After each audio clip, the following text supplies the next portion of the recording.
Update tayo sa Tipcoin kasi nga, kache-check ko lang, 1 hour na lang, pwede nang pag di nyo na-claim yung sa inyo, mawawala. So, na-transfer ko na dito sa aking Ethereum, okay, na wallet. So, yan, ito yung Tipcoin, okay, yan siya. 227, so 160. Okay na, sa BitGet, pwede nang ma-trade ang tip, okay? Saka sa Gate.io mga lodi. So, andito ako sa BitGet ngayon. So, ang gagawin mo lang is deposit. Click mo yung deposit, di ba? Yan. And then, yan, ERC20, tama yan. Kunin mo itong address na to, i-copy mo lang siya. And then, punta ka dun sa dito sa sa may wallet mo. And then, check mo kung saan nakalagay. Ito, tip, bumagsak, di ba? I-send mo lang siya, send, sa address na yan. Yan. Tapos, max. Okay. Enter mo yung password. Wait lang So, login lang tayo. Enter natin password. Confirm natin. Ito na.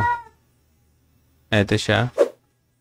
So, i-ignore mo lang. And then, 2.27. $2.27 naman yung kanyang transaction fee. Okay? So, waiting tayo dun na mag-appear kahit saan. Ayun, ito nagpakita na. Transaction complete dito sa kabilang screen. Nagpakita na siya. So, waiting tayo mga lodi na maging available siya dun sa BitGet. Okay? So, pagpunta ka dito, mamaya-maya mawawala na yan since na-transfer na eh. Ayun, wala na yung tip.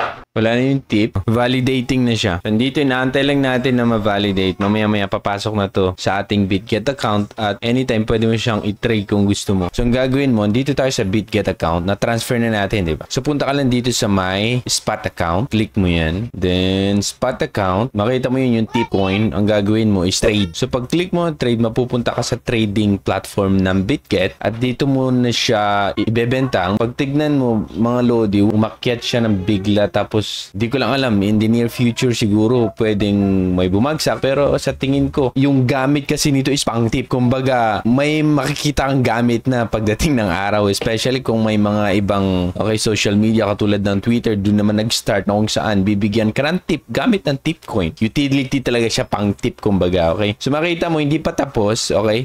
Nagbibigay pa rin sila ng reward. So, ang gagawin mo na, since andito ka na, okay? Punta ka sa sell kasi meron naman tayong tip, di ba, na nakuha. So, sell, makita mo yun, available is 227. So, pag ibenta mo ngayon, bumagsak na ata. Pag ibenta mo lahat, mga 145 USDT. So, 160 dati bumagsak konti. Pero okay lang yan, okay? Tapos, i-sell mo lang. So, pag may market ka, kung ano na yung presyo, okay? Kung ano na yung presyo ng market ngayon, doon mo na siya ibebenta, okay? At kukunin lahat. Yan. Kung limit naman, ilalagay mo yung limit, okay? Anong price gusto mo mabenta itong Tipcoin mo, okay? Pwede mong pag bumaba hanggang dito, ibenta mo na. Or kung antayin mo munang tataas hanggang dito, ibenta mo na. Depende sa'yo. Pero pag yung price na ganyan, gusto mo na, ilagay mo sa market, tapos ibenta mo lang. Yun yung pinakamadali para makuha yung benta mo. Okay? So, ganun lang. Pupunta tayo sa Tipcoin mga lodi. So, may mga nagtatanong paano mo sumali. So, yung link is eto, nasa baba. So, ang gagawin mo lang is i-connect mo. For example,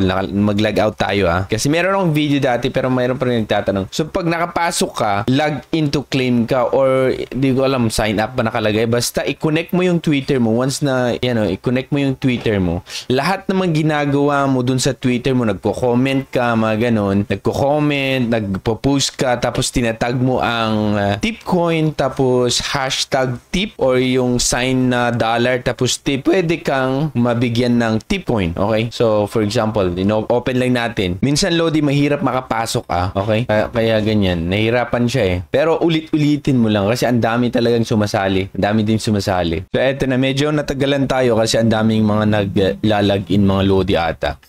So, nakalagin na tayo. Same thing dun sa'yo. Punta ka, pag wala ka pa, i-connect mo lang yung Twitter account mo. So, paano ba magka-earn ng points? So, una, yung mga nagtatanong paano i-claim. O yan, i-connect mo and then claim. Pero bago mo ma-claim yan, may option, may magpapakita dito, may mag-pop-up up na kailangan mo munang i-verify. Ano ibig kong sabihin i-verify? Pag verify mo, kailangan mong i-retweet, okay? Yung mga pinagsasabi nila dito. Okay, may magpapakita dito na i-retweet mo siya and then i-check mo yung status mo. Tapos, pag okay na-verify ka na, pwede mo na siya ma-claim. Once na-click mo ang claim, ayan, may ko-connect yung wallet mo and then bayaran mo yung transaction fee, Lodi, kasi sa Ethereum network to medyo malaki.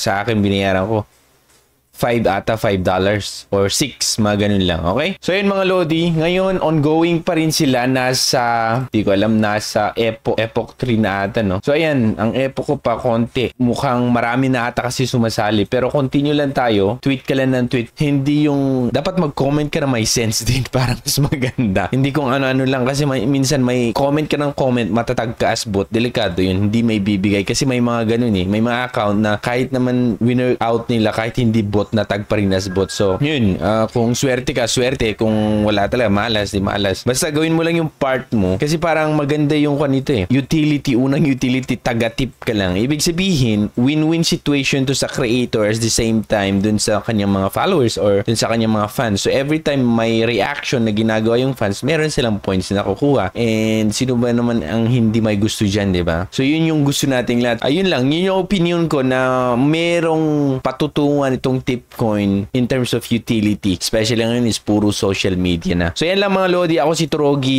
and thank you so much for